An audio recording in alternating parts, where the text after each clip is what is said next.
dando una plática sobre la construcción del Estado japonés después de la Segunda Guerra Mundial.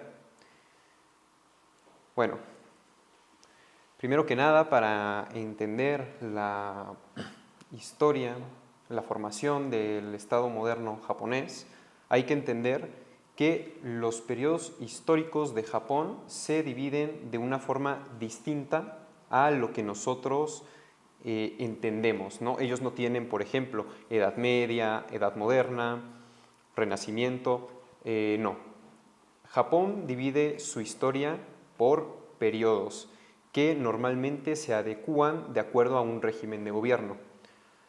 Los periodos que se van a estudiar, los que corresponden a la época de la posguerra, son el Showa, que es desde 1926 hasta 1989, el Heisei, de 1989 al 2019, y el Reiwa, que es del 2019 hasta nuestros días. Pero antes que nada, hay que dar cierto contexto cultural de Japón antes de llegar al primer periodo que nos concierne, que es el Showa, el cual es el periodo Edo. En 1603, Japón va a tomar la decisión de aislarse del mundo, de encerrarse en su isla, de todo el mundo exterior. ¿Por qué? Por las amenazas imperialistas de países como Estados Unidos, el Imperio Británico o el Imperio Francés, incluso el Imperio Español y el Portugués, cuando empiezan a llegar a Asia. Por ejemplo, España conquista las Filipinas. Francia va a tener la llamada Indochina francesa, van a empezar a tener influencia en los países asiáticos. Entonces Japón va a decir, yo me voy a recluir. ¿Cuáles son las consecuencias de este aislamiento total? Pues que Japón va a conservar intactas su cultura, sus tradiciones, sus valores, las jerarquías políticas y sociales existentes en el momento del inicio del aislamiento. Esto va a cambiar hasta el año de 1874 más o menos, en donde, obligados por el ejército, por la armada estadounidense, van a reabrir sus puertas al mundo. ¿Por qué? Porque Estados Unidos necesitaba un punto estratégico donde sus barcos pudieran tomar víveres, pudieran recargar el carbón para seguir funcionando y llegar a Asia. O sea, solo era un punto de conecte de las islas de Japón, sobre todo el puerto de Edo, que es la actual Tokio. Entonces, con superioridad tecnológica, recordemos que al aislarse Japón durante 300 años va a perder mucho de los avances tecnológicos, culturales, sociales y demás. Estados Unidos va a llegar con una fuerza militar que les va a obligar a tener que aceptar las medidas impuestas por los Estados Unidos, a ser sumisos ante estas exigencias y doblegarse. Esto va a dar inicio al periodo Meiji. El periodo Meiji, que es desde 1874 hasta 1912, se va a caracterizar por un gobierno centralizado, en donde la figura del emperador japonés va a volver a ser el centro del poder, y una rápida industrialización, una modernización aceleradísima. Los 300 años de aislación que tuvo Japón, todos esos años, toda esa tecnología perdida, van a retomarla y van a ponerse a la par del resto del mundo durante el periodo Meiji. Después del periodo Meiji va a haber otro periodo entre 1912 a 1926 que no va a ser tan importante porque pues, fue bastante rápido. En realidad solo fue un periodo de estabilidad económica, un periodo en el que se da la primera guerra chino-japonesa y que en realidad pues, no nos compete para los asuntos de esta exposición. Entonces, después de este periodo va a llegar ahora sí el que nos interesa, el periodo Showa, de 1926 hasta 1989.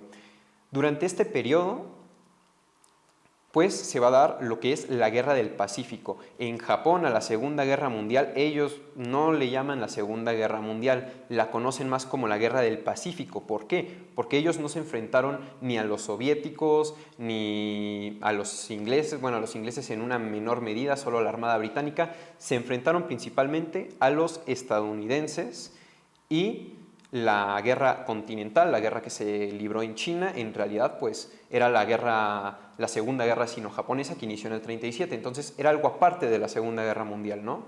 Se la van a conocer como la Guerra del Pacífico, la cual van a perder. Entonces pasamos a el periodo Showa, tras la Guerra del Pacífico. Bueno, ¿cómo pierde Japón la Guerra Mundial? Con el lanzamiento de 2 bombas atómicas, la de Hiroshima y la de Nagasaki. Hiroshima, 6 de agosto del 45, Nagasaki, 9 de agosto del 45.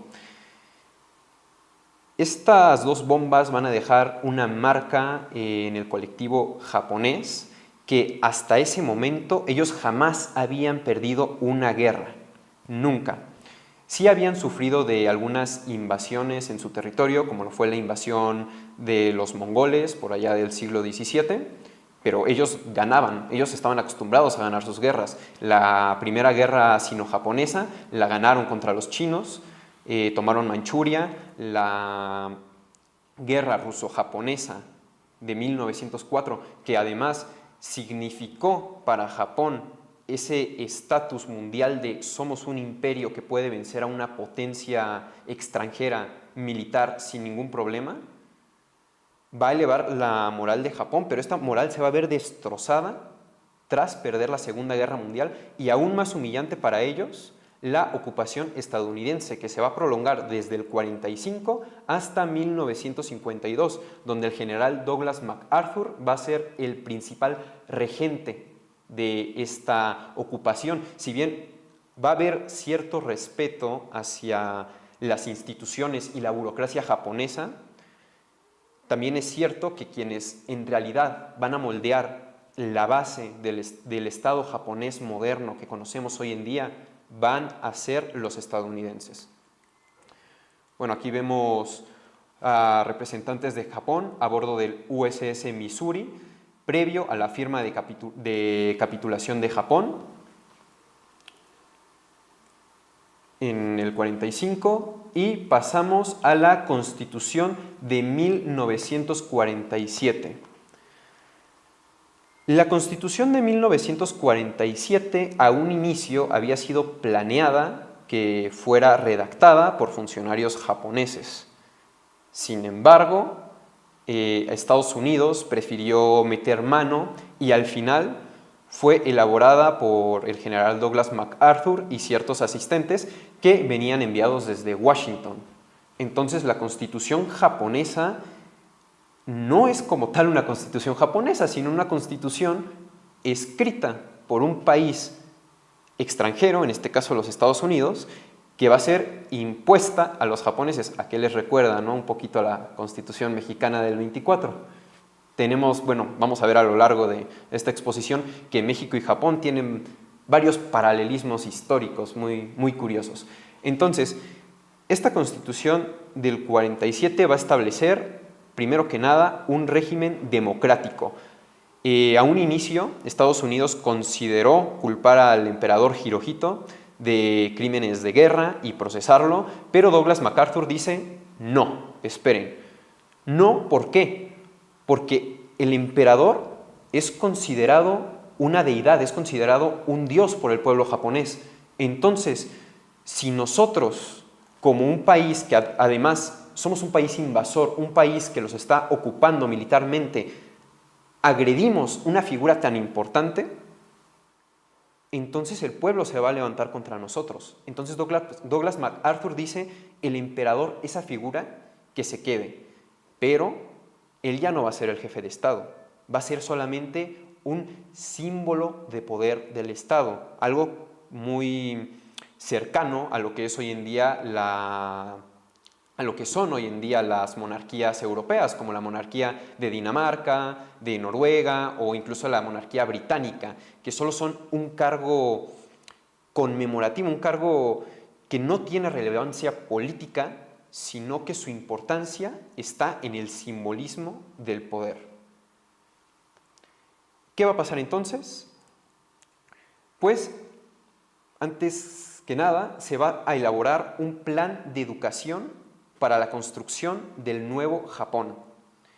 Este plan de educación va a buscar 6 puntos principales.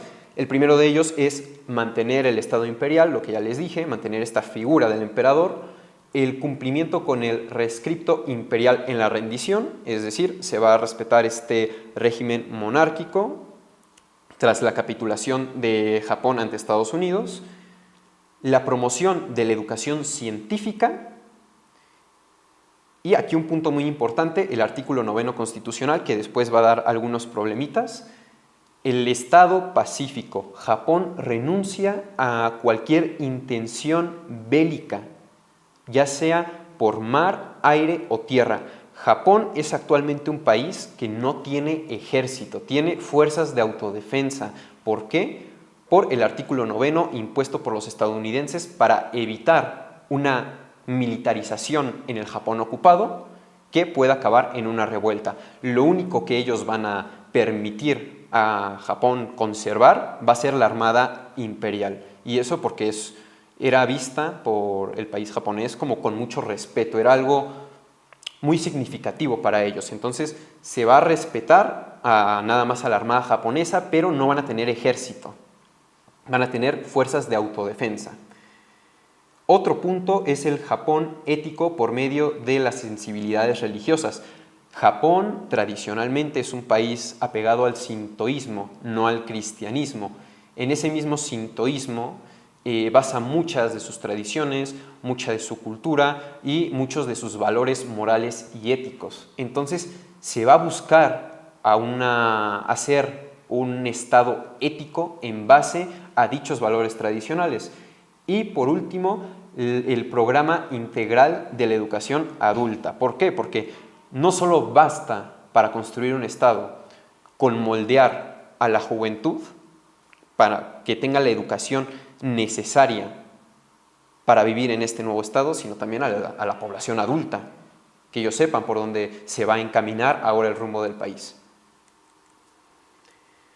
Estas reformas nos van a llevar a la liberalización de la educación, en la cual va a haber una supresión de elementos ultranacionalistas y militaristas en las escuelas de Japón. Antes de perder la guerra, en Japón a los niños se les inculcaba muchísimo el nacionalismo. Japón es el imperio más grande del mundo, es el país invencible, el que nunca ha perdido una guerra. Nuestra literatura es la mejor, nuestra gramática es la mejor, nuestra lengua es la mejor.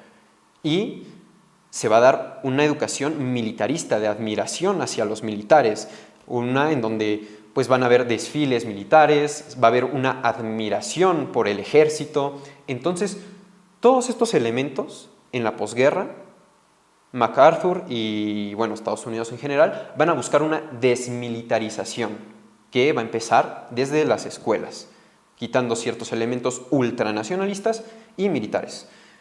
La introducción de elementos democráticos, si bien Japón sí contaba de cierta forma con una suerte de democracia antes de la guerra, pues el poder en realidad recaía en las decisiones del emperador y de su gabinete. Entonces, como que su parlamento estaba un poquito de adorno. Ahora, la educación que van a recibir los niños va a ser prepararlos para vivir en una democracia, en donde tanto hombres como mujeres van a tener el derecho al voto en un sistema político que es la monarquía parlamentaria, que ahorita vamos a ahondar un poquito más en eso. Y otro punto, ya antes el Ministerio de Educación japonés era el que editaba los libros de texto, era el que revisaba todos los contenidos. Bueno, esto ya no va a ser así, va a haber una descentralización incluso en el ámbito de educación, porque ahora van a ser las juntas prefecturales. Las prefecturas son lo equivalente a los estados para nosotros, las provincias para otros países. en Japón. Las prefecturas es como se dividen geográficamente el estado japonés. Entonces, cada prefectura va a editar sus libros de texto, va a supervisar los materiales educativos que van a recibir los jóvenes. También se va a formar el sindicato de profesores y la Federación Nacional de Estudiantes, conocida como Sengakuren, que van a ser organizaciones estudiantiles que van pues, a dar a conocer ciertas demandas, ciertas formas de pensar, de cómo debería de mejorar la educación a nivel nacional. Y bueno, aquí entramos con el orden constitucional, lo que comentaba hace un momento. Japón va a pasar de ser una monarquía que concentra todo el poder en una sola persona a una monarquía imperial con un sistema bicameral parlamentario. A este parlamento, en español se le dice dieta, en japonés se le va a conocer como kokai.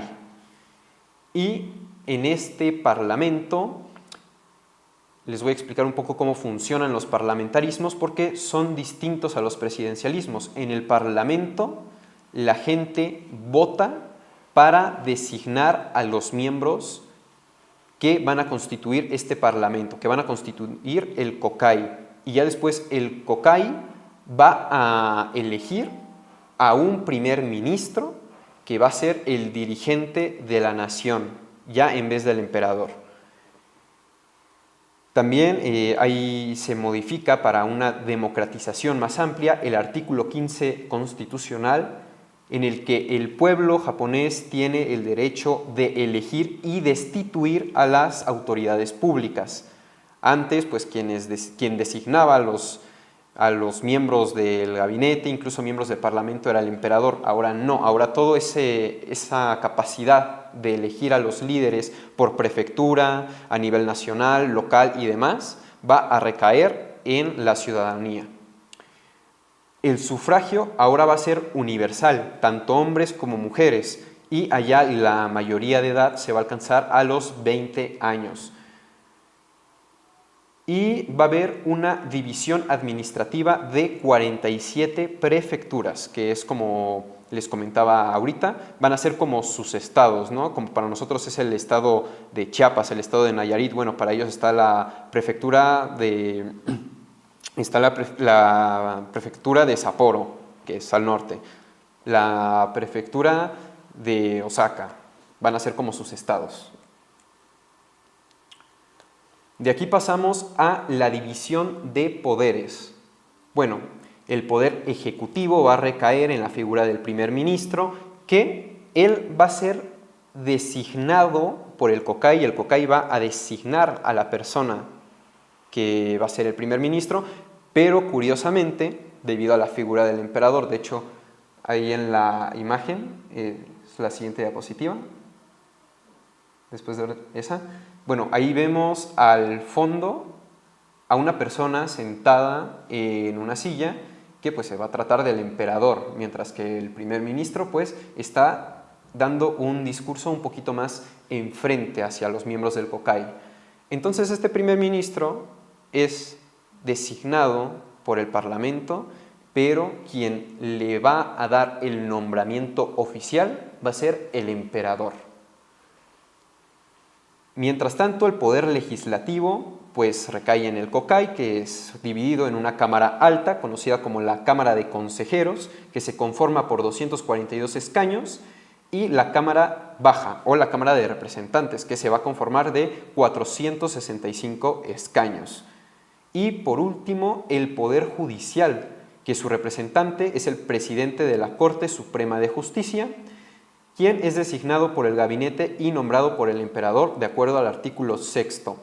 También cabe resaltar que en el Poder Judicial, debido a esta descentralización que va a sufrir Japón a nivel estructural, pues también se van a hacer ciertos poderes judiciales locales, los cuales van a tener las capacidades de juzgar ciertos actos, ciertos crímenes, ciertas demandas, como lo son los asuntos referentes a la familia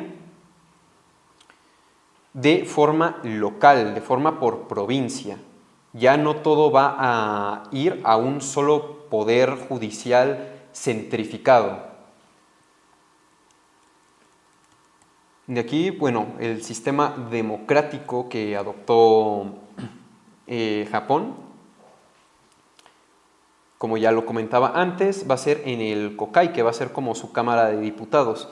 Ahora, esta Cámara de Diputados va a tener cierto rasgo histórico que se mantiene hasta la fecha, en el cual el Partido Liberal Demócrata, el Partido Liberal Democrático de Japón, va a ser el que casi siempre va a tener la mayoría en el Kokai, salvo por una ocasión que fue de 1994 a 1996, en donde por primera y única vez gana el Partido Socialista Japonés, pero de ahí en fuera el Partido Liberal Democrático, que va a resultar este partido en una fusión de otros partidos de derecha para hacer frente al Frente Comunista, al Frente de Partidos Comunistas, un poquito lo que pasó con el PRI, ¿no? Que fue una mezcla de diversos partidos para lograr tener un control administrativo en el país. Bueno, aquí se va a ver reflejado con el Partido Liberal Democrático, el cual también va a ser apoyado por Estados Unidos. ¿Por qué? Porque Japón es un punto geográfico clave para la Guerra Fría. Tras la Segunda Guerra Mundial, ¿qué pasa en el continente asiático? Muchos países de este continente van a optar por adoptar el comunismo por influencia de la Unión Soviética, como por ejemplo China, de Mao Zedong, que se va a inclinar totalmente hacia el comunismo, Vietnam. Bueno, entonces Estados Unidos, para tener una especie de base militar, un freno al avance comunista en Asia, se va a apropiar de Japón y políticamente va a apoyar al Partido Liberal Democrático para que ellos se mantengan en el poder y frenar el avance comunista. Y bueno, vamos a dar aquí una revisada a esta tabla. Estas son las elecciones de la Cámara Baja de acuerdo al año 2021. Ahí pueden ver la fuente. Como podemos ver, lo que les comentaba, el Partido Liberal Democrático, de 461 escaños, que ahorita son los que están vigentes, controla 276, una mayoría absoluta. Mientras que el Partido Democrático Constitucional, otro partido también de derecha, que incluso pues, se podría considerar una extensión del Partido Liberal Democrático, va a contar con 110 escaños. Y el Partido Comunista de Japón apenas va a alcanzar 12. Y mientras que el Partido Socialdemócrata va a tener un solo escaño. Como podemos ver, la repartición de escaños en el Kokai es bastante dispareja. Hay un claro dominio de la derecha política japonesa en este aspecto. Esto, bueno, nos lleva al siguiente tema, que es el anticomunismo. El anticomunismo de Japón, que va a ser una parte fundamental de la formación del Estado moderno. Ya si puedes pasar a la siguiente diapositiva, por favor.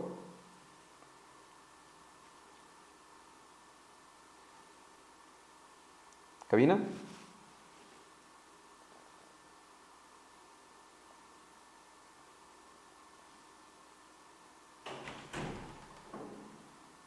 ¿Ya? Ya se actualizó, gracias. Bueno, el anticomunismo. Esto va a ser parte esencial de la formación del Estado japonés. Y vamos a ver aquí una breve historia de por qué fue tan anticomunista y por qué se dio el triunfo de la derecha japonesa a nivel político en este país. En 1920 se crea la Liga Socialista Japonesa, que va a ser prohibida a nivel gubernamental. En 1922 se forma de manera clandestina el Partido Comunista Japonés, que en 1923 A todos sus dirigentes se les va a detener y un año después este partido se va a disolver. O sea, no duró absolutamente nada. En 1925 se forma el Partido Social del Pueblo, el cual va a apoyar las políticas imperiales japonesas como para buscar cierta aceptación, cierta cercanía hacia el gobierno japonés. Este Partido Social del Pueblo pues va a decir, está bien, vamos a apoyar la invasión a China, vamos a apoyar las políticas nacionalistas y vamos a apoyar sobre todo al gobierno del emperador.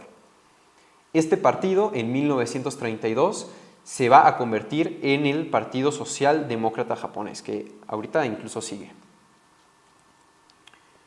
Y bueno, en esta imagen podemos ver un momento clave de la historia de Japón que ahorita se los voy a explicar más a fondo porque va a significar una de las piedras al ataúd que van a significar la derrota del comunismo en Japón.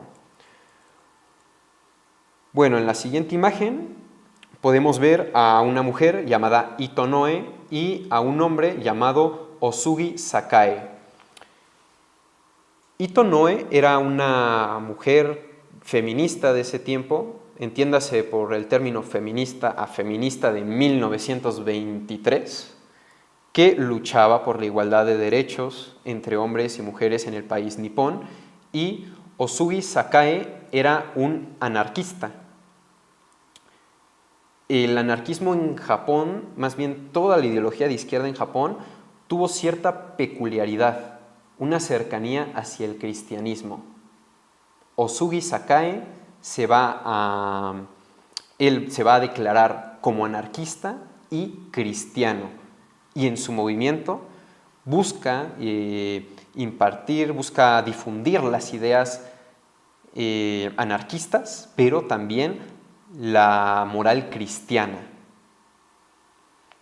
En 1923, durante el gran terremoto de Japón, la policía va a aprovechar para detener tanto a Ito Noe como a Osugi Sakae y los va a asesinar junto con el sobrino de Ito Noe, si no mal recuerdo, que tan solo tenía 6 años de edad.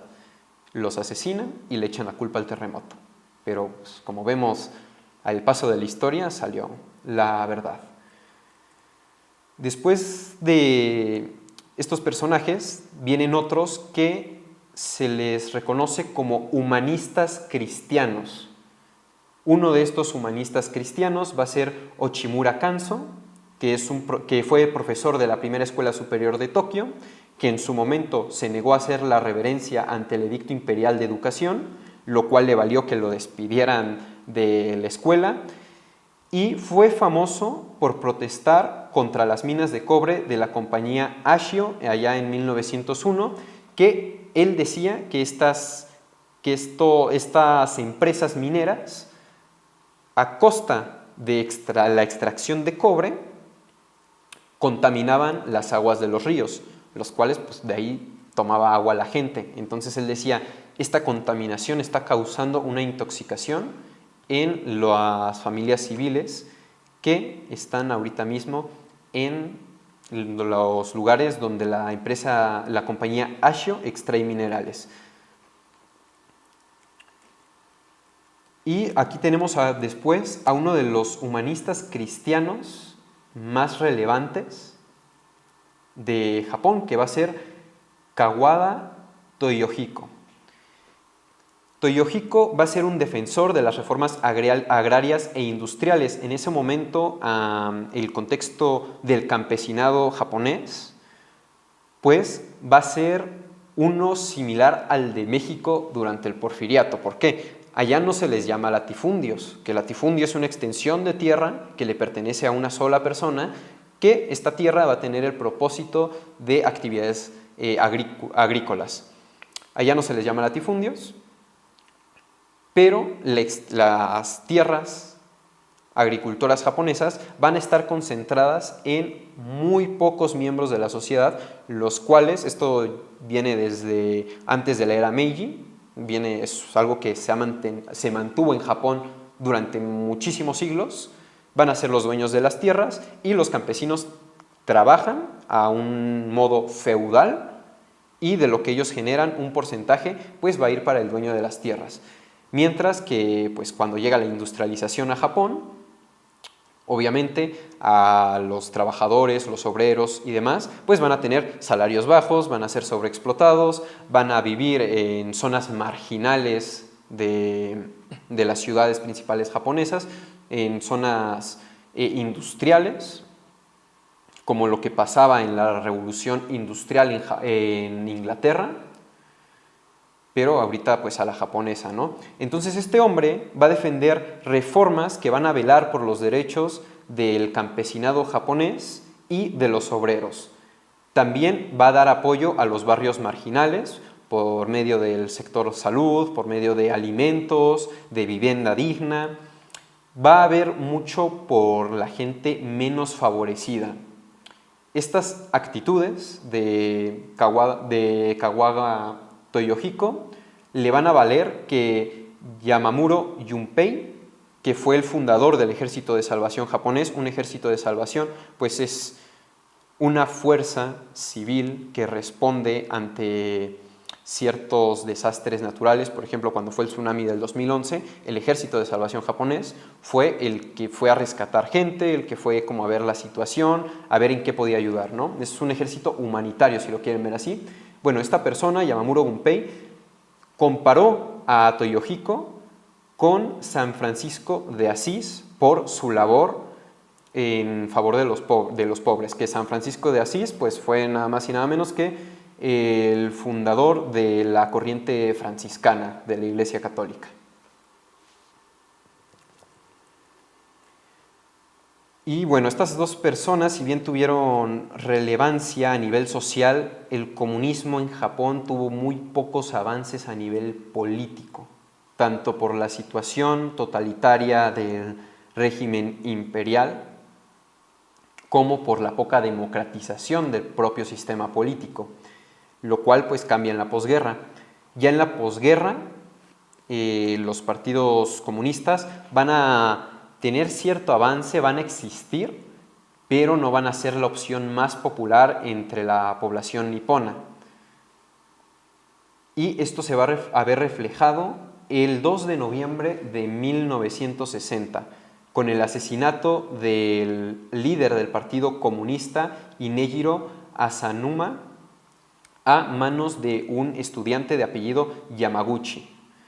Este estudiante, durante un meeting político del Partido Comunista, Asanuma va a estar dando un discurso, él se va a subir al escenario armado con un wakizabi, que es una espada japonesa corta, no tan larga como una katana, y lo va a apuñalar por el costado. Este asesinato, pues, del líder del Partido Comunista significó para dicho partido pues perder a tu líder, perder al que está carreando el movimiento, al que lo está sosteniendo. Entonces, esto va a hacer que políticamente los comunistas y los socialistas pierdan relevancia en Japón. Ya en la década de los 60, después del asesinato de este personaje, el comunismo, la izquierda japonesa, se va a fundamentar solamente en las escuelas. No va a buscar algo político, sino que es más bien un movimiento como de protesta. Y bueno, así como nosotros tuvimos nuestro 1968, Japón también va a tener su 1968. Y van a ser dos movimientos que se van a parecer muchísimo.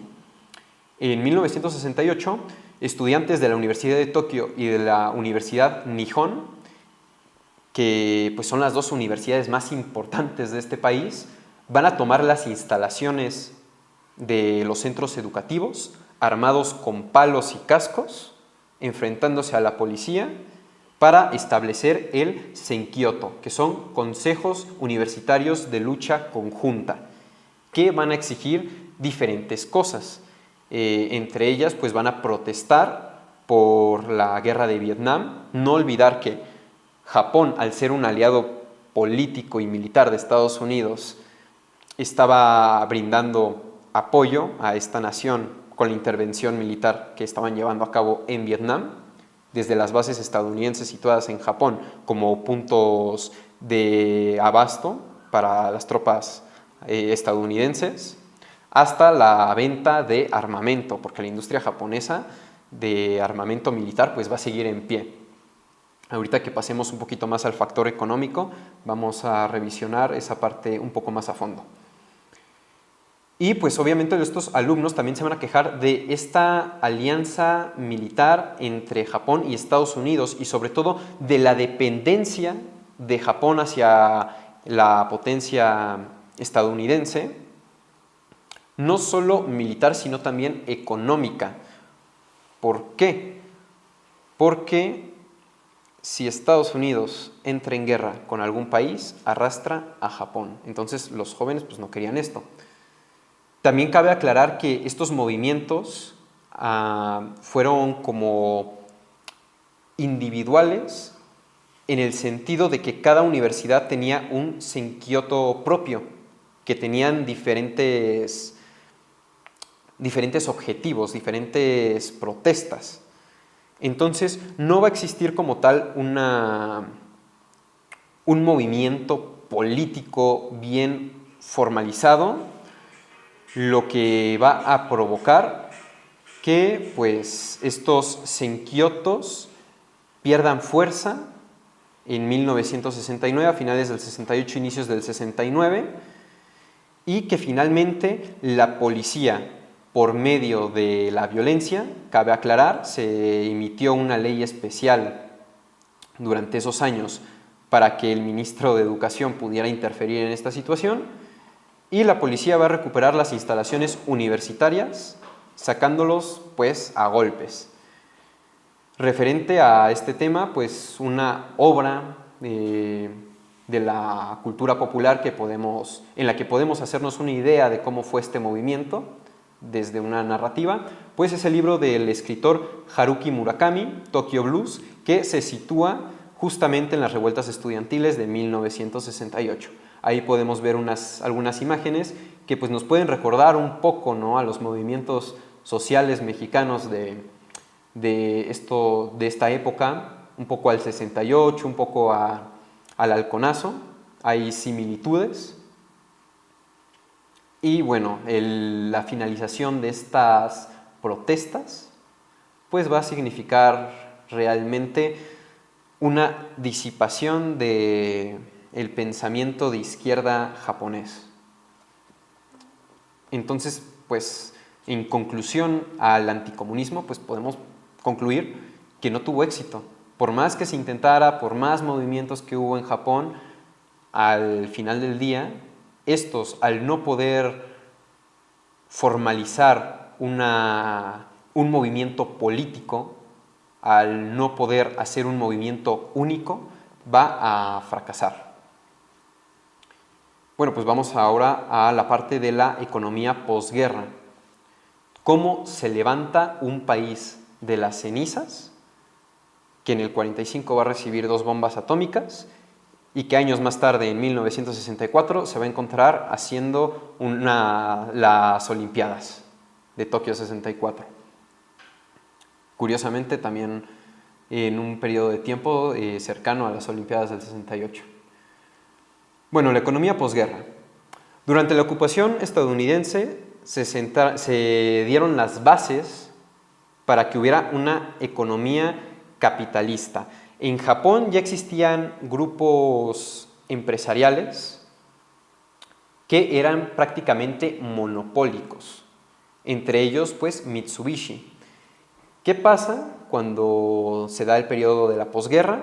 Pues que estos monopolios la influencia estadounidense va a buscar destruirlos para dar paso a un capitalismo un poco proteccionista, un poco al estilo de Estados Unidos, que va a evitar los monopolios para evitar una crisis económica. Y, por ejemplo, la compañía de Mitsubishi se va a deshacer y va a quedar fragmentada en 270 firmas. También va a haber una distribución agraria, como yo les comenté antes. Japón tenía una especie de latifundios antes de la guerra. En la época de la posguerra se busca una distribución de tierras que va a terminar en que de los latifundistas, para que se nos facilite un poco el concepto, solo van a quedar con el 5% de las tierras totales del país. El otro 95% va a estar distribuido en alrededor de 2.1 millones de campesinos que van a trabajar de forma autónoma, sin la renta de tierra, que ellos van a cosechar, van a cultivar y del fruto de del propio sudor de su frente, pues de eso van a vivir. También, pues tras la guerra de Japón, obviamente su problema principal fue la crisis económica y en 1946 la producción industrial que mantenía Japón pues decayó un 30.7% en comparación al nivel de producción que tenían en 1936. Entonces, con esta se van a adoptar una serie de regulaciones económicas, las cuales van a dar paso al llamado milagro económico japonés, que va a empezar en la década de los 50. Otra vez un poco similar a lo que vivió México, ¿no?, en el periodo de la posguerra. Siguiente diapositiva ya, por favor, gracias. Entonces, aquí, Estados Unidos va a invertir alrededor de 2.000 millones de dólares en el país nipón para buscar la reactivación de su economía. Sin embargo, lo que de verdad impulsó el crecimiento económico fue la guerra de Corea de los años 50, como yo ya se los había mencionado. Japón tenía una industria militar que era puntera en su época, era la vanguardia de la industria militar, y Estados Unidos, al verlo como una posición geoestratégica, va a tomar dicha posición, va a tomar el control del país japonés por una ocupación militar y lo va a usar como una fuente de material bélico. Entonces, la producción bélica de Japón, la venta de armas, la venta de balas, va a impulsar su economía. Y también cabe resaltar la creación de los keiretsu, que van a ser grupos empresariales asociados como lo son Toyota, Honda y Sony, que van a ser apoyados por el gobierno. ¿Cómo van a ser apoyados por el gobierno? Pues los bancos japoneses van a dar préstamos a estas compañías para poder impulsar su crecimiento, lo que más adelante va a tener algunas consecuencias negativas para la economía japonesa. Pero en ese momento, década de 1950, esto va a provocar un crecimiento económico increíble. Bueno, en la siguiente diapositiva podemos ver, ahí un poquillo. Gracias. Bueno, se adoptó el sistema económico en el que el ministro del Comercio e Industria Internacional y el ministro de Hacienda ejercían cierto control para regular las políticas económicas. A esto se le conoce como un Estado intervencionista, lo que comentaba ahorita, ¿no? Va a ser más similar al llamado keynesianismo. ¿Qué es el keynesianismo? Bueno, pues es un sistema económico en el que el Estado va a buscar proteger la economía nacional, las empresas nacionales, de las extranjeras y va a intervenir en la economía. Entonces, como podemos ver aquí, los funcionarios de gobierno van a intervenir en las políticas económicas con tal de proteger a la industria nacional y fomentar su crecimiento. Y con la guerra de Corea, el incremento en la producción agrícola, los bajos índices de desempleo y el aumento del consumo de los productos que se manufacturaban en Japón, dio como resultado un crecimiento económico de alta velocidad, lo que en 1960, en la década de los 60, va a representar un crecimiento anual del PIB del 11%, el cual se va a mantener hasta 1970. Ya en la década de los 70, pues el crecimiento del PIB del Japón se convirtió en el segundo más alto de los países capitalistas, e incluso durante la crisis del petróleo de 1974, Japón va a saber sobrellevar esta crisis. ¿Cómo lo van a hacer? Bueno, su industria no se va a basar en el uso del petróleo, sino en la innovación tecnológica. Y al basarse en esta innovación tecnológica, que tu industria busque ser la vanguardia de las nuevas tecnologías, va a evitar que Japón dependa del petróleo y va a ayudarlo a sobrellevar la crisis del 74. Entonces, mientras el resto del mundo se tambaleaba tras esta crisis petrolera, Japón seguía creciendo económicamente. Sin embargo, pues, como ya lo había mencionado antes, este milagro japonés va a llegar a su final en la década de los 90. Y bueno, pues para ello vamos a explicar un poquillo qué fue lo que pasó, cómo pasa a este país de tener un crecimiento del 11% del PIB anual a un estancamiento económico.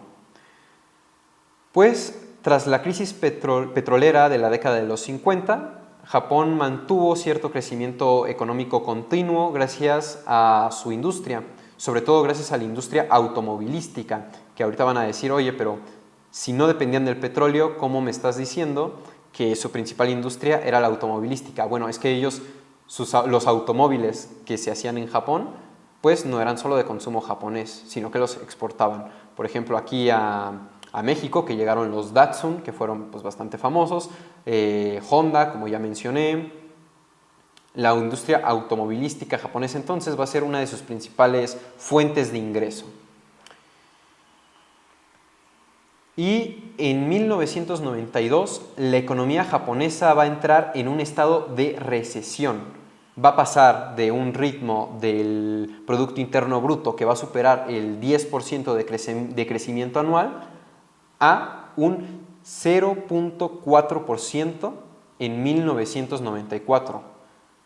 Lo que además va a caer en una recesión económica de un crecimiento de menos 1.9% en 1998. Curiosamente, esta recesión económica va a coincidir con el periodo de gobierno de Tomichi Murayama, del Partido Socialista de Japón.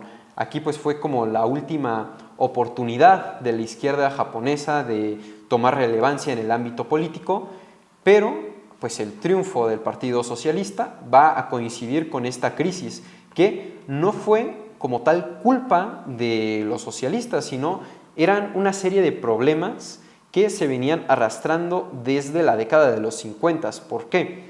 Porque el gobierno japonés buscó la estabilización económica y su crecimiento a corto plazo, pero el buscar este crecimiento a corto plazo va a afectar al crecimiento de largo plazo. Entonces, ahorita lo voy a explicar mejor. En la siguiente diapositiva, por favor. Bueno, pues un poco lo que mencionábamos de los préstamos de los bancos. En 1989, los bancos se van a ver ya incapaces de mantener el ritmo de préstamos a las empresas privadas japonesas que habían mantenido desde la década de los 50, 60, 70, y el Estado va a empezar a gastar más dinero del que puede. En respuesta a ello, pues los bancos lo que van a hacer va a ser elevar las tasas de interés de los préstamos, y esto va a provocar una burbuja económica, la cual también se va a ver afectada por la firma del Acuerdo de Plaza en 1985, el cual fue un acuerdo entre los principales países capitalistas. Este acuerdo fue impulsado por Estados Unidos para frenar la apreciación del dólar respecto a otras divisas, como era la de Japón. El dólar estaba perdiendo valor con respecto a otras monedas de países pues, que también eran capitalistas y quisieron poner un freno a ello por medio de la firma de estos acuerdos. Entonces tenemos un acuerdo que busca debilitar las otras monedas que no sean el dólar, firmado en 1985, sumado al gasto monetario, al gasto económico por parte del Estado y de los bancos japoneses para apoyar a las empresas privadas, llegando el punto de que van a gastar más de lo que pueden y por ello van a alzar las tasas de interés de los préstamos de los bancos, se van a incrementar hasta las nubes, lo que va a provocar que pues ya las compañías no quieran pedir préstamos a dichos bancos. Todas estas condiciones van a resultar en la crisis del 94, en donde la burbuja japonesa, la bolsa japonesa, simplemente ya no va a poder más y va a reventar. Ya hacia el nuevo siglo, ¿cómo busca Japón el arreglar este problema económico? Bueno, pues primero que nada se va a presentar el regreso del Partido Liberal Democrático desde 1996 hasta la fecha. Como les comenté antes, es una especie de PRI del siglo XX que tuvimos en México. Bueno, pues allá tienen más bien al Partido Liberal Democrático, que va a volver en el 96, el Partido Socialista y el Partido Comunista, pues después de la reputación que obtuvieron a causa de la crisis que coincidió con su mandato, van a desaparecer prácticamente de la esfera política, y las empresas privadas, para intentar rescatar la economía, pues van a reemplazar a la fuerza laboral permanente que tenían por trabajadores temporales. ¿A qué me refiero con esto? Durante las décadas pasadas, durante la segunda mitad del siglo XX, las empresas de Japón e incluso los trabajadores tenían una mentalidad de que a la empresa en donde entraban a trabajar, ahí iban a trabajar por el resto de su vida, generando antigüedad, lo que les va a dar mayores prestaciones laborales, lo que les va a dar aumento de sueldos, días de descanso pagados y demás. Entonces, esta mentalidad tras la crisis del 94 va a desaparecer y lo que se va a empezar a hacer va a ser contratar de forma temporal a los trabajadores. Y obviamente va a haber una baja de salarios, van a haber menos prestaciones, con tal de recuperarse económicamente del golpe que le significó la crisis. En respuesta a esta situación laboral, que además pegó en el ámbito social de Japón, pegó un cambio en la mentalidad de los trabajadores japoneses, como por ejemplo, antes era común que demográficamente hubiera niños jóvenes en la posguerra. ¿Por qué? Porque era un periodo de estabilidad económica y de estabilidad laboral, pero pues con estos cambios en las políticas laborales y en las crisis económicas va a provocar una crisis demográfica en la cual las personas ya no van a querer tener hijos. Y eso es un problema que hasta la fecha sigue manteniendo Japón. Aquí pues vamos a ver que en el 2012 el primer ministro de ese entonces, Shinzo Abe, va a impulsar las reformas Abenomics, las cuales van a buscar atender tres problemas principales. El primero de ellos es la inflación crónicamente baja, otro es la baja productividad laboral y el último, y tal vez el problema más grave de Japón en la actualidad, el problema demográfico de la población, que es que la gente ya no quiere tener hijos. Entonces se dice comúnmente que Japón es un país de viejos. El fuerte de la población actualmente se encuentra entre los 30 y los 40 años. No hay una población juvenil mayoritaria en este país. Entonces, ¿qué va a pasar a largo plazo? Pues que van a tener una crisis en cuanto a lo laboral. ¿Por qué? Porque si tú no tienes una juventud dispuesta a hacer la mano de obra para tu industria, para los trabajos en la industria nacional, pues entonces no vas a tener trabajadores. Eso va a representar un freno económico, porque vas a bajar todavía más en la productividad laboral. Y bueno, dichas reformas a un inicio lograron cierto impacto moderado, pero a largo plazo pues realmente no solucionaron los tres problemas que se proponía.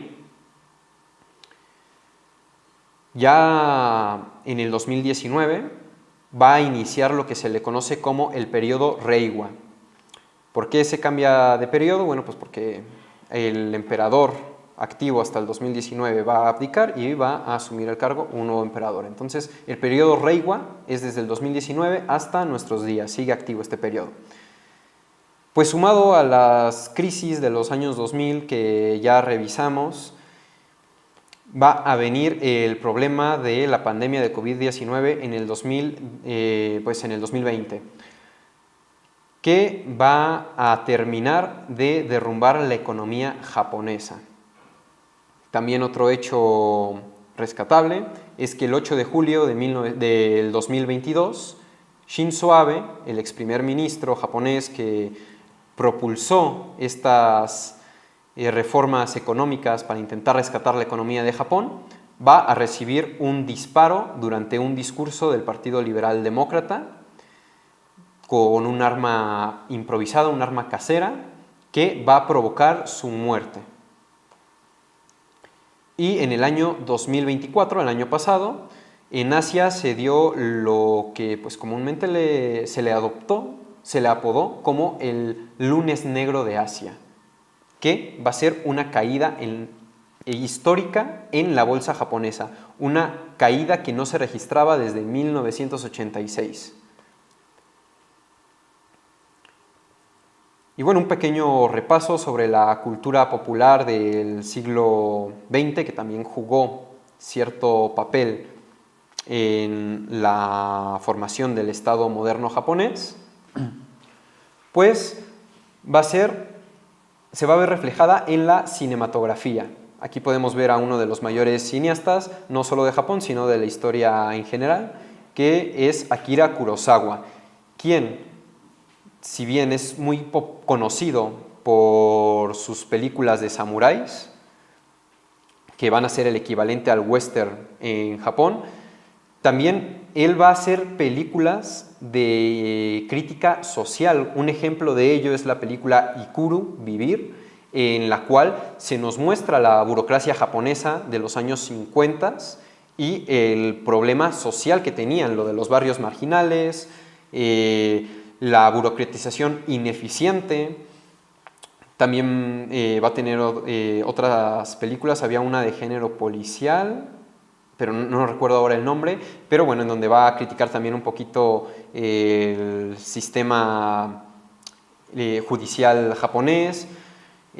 También pues tenemos representantes de la literatura como Yukio Mishima, que en su libro La corrupción de un ángel, él va a plasmar todo el repudio que siente al Japón posguerra y toda la nostalgia hacia el Japón antes de la guerra, ese Japón invencible, ese Japón que cualquier guerra la podía ganar, a un Japón que él considera humillado, que él considera inferior a lo que fue antes de perder la Segunda Guerra Mundial. Y pues este libro va a reflejar mucha de la mentalidad de los adultos japoneses de los años 40, 50. ¿Por qué? Porque están viendo cómo el país donde crecieron, los valores que ellos tenían arraigados, van a ser dispersados, van a ser dejados de lado para dar paso a una época de capitalismo en donde además otra potencia extranjera va a ser la que va a regular la ley y la que va a dictar cómo se va a formar ahora la sociedad japonesa.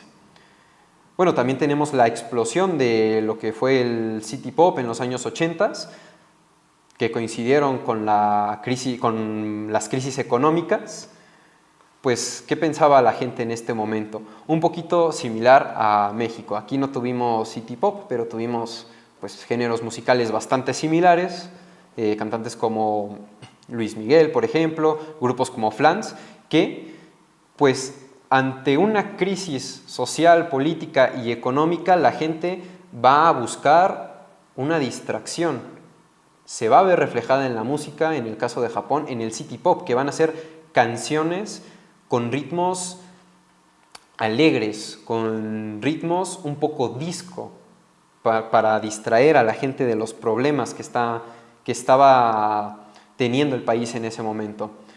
Y pues obviamente si hablamos de cultura pop del siglo XX de Japón, pues no podemos dejar de lado la explosión de las series de animes y el manga japonés, que pues son resultado de la propia ocupación estadounidense. ¿Por qué? Durante la ocupación estadounidense del 45 a 1952, pues empieza a llegar el cómic estadounidense, que va a inspirar a los primeros mangakas japoneses, como lo fue el caso del creador de Astro Boy, para ellos crear sus propios cómics a los cuales ellos van a llamar mangas. Entonces esta subcultura va a ser de las más populares a nivel mundial, esta junto a los videojuegos. Bueno, ahí podemos ver al equipo que desarrolló el primer Chrono Trigger entre los de la fotografía, pues vemos a Sakaguchi, creador de la saga de Final Fantasy, que van a tener también esta característica de la influencia occidental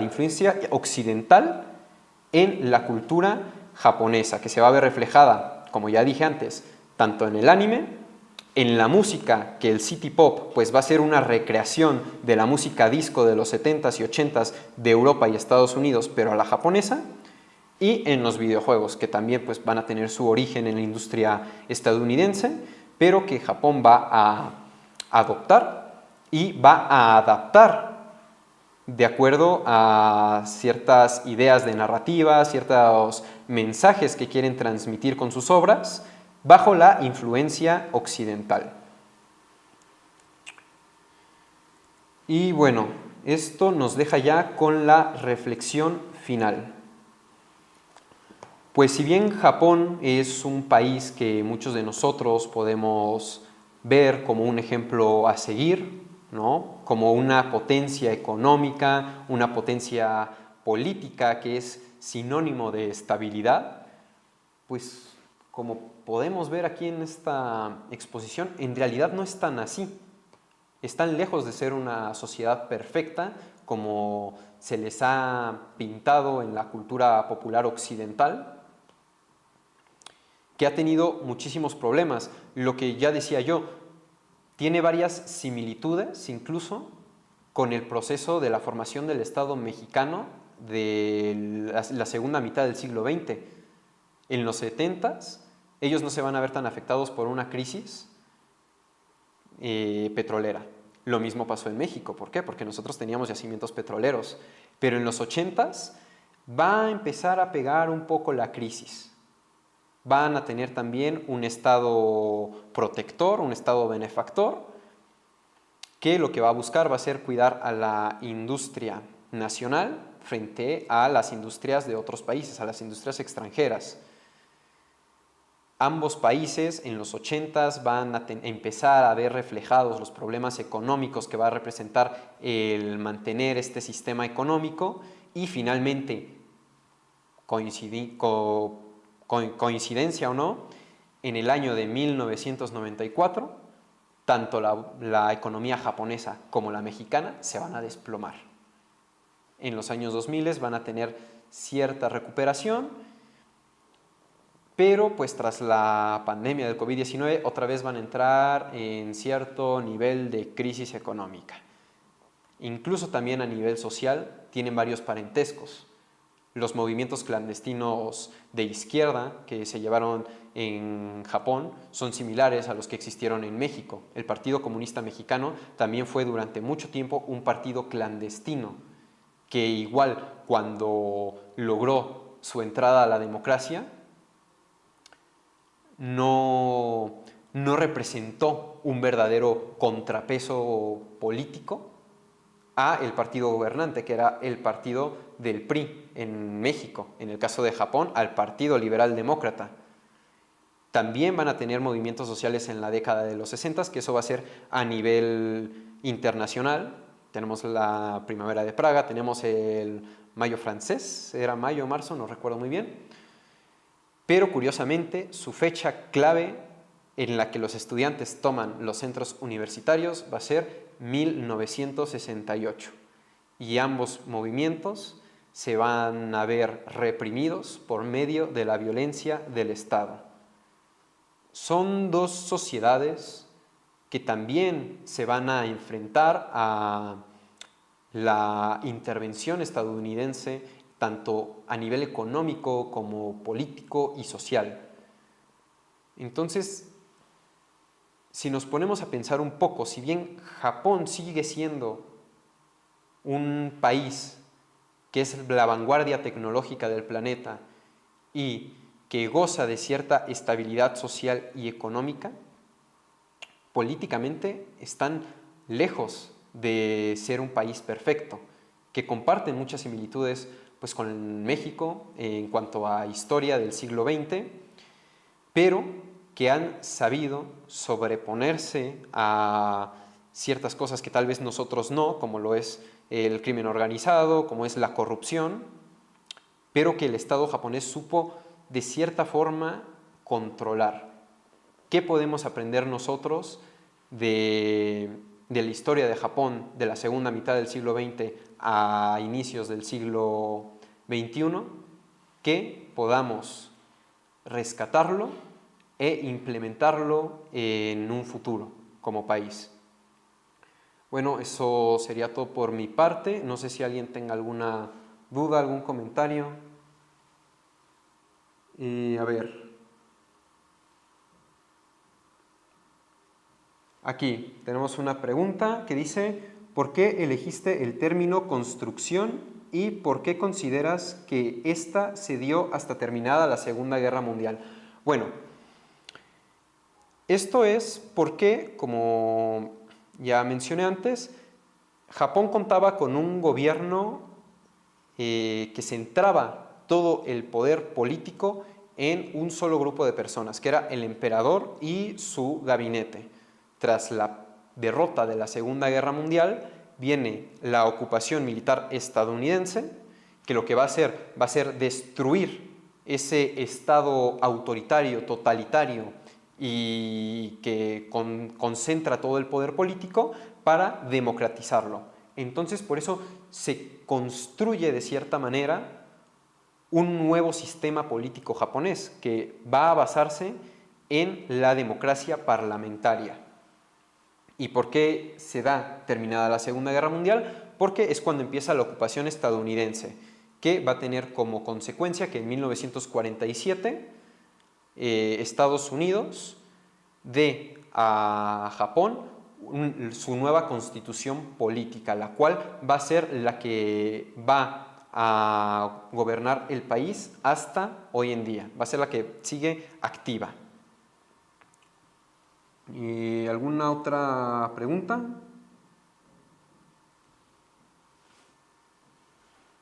¿Ninguna? Bueno, entonces eso sería todo por mi parte. Muchas gracias por haber visto esta exposición. Espero que les haya sido de ayuda, que para los curiosos de la historia japonesa les haya ayudado a comprender la historia moderna de este país y los haya acercado un poquito más culturalmente a conocer el contexto político, social y económico de este país. Muchísimas gracias.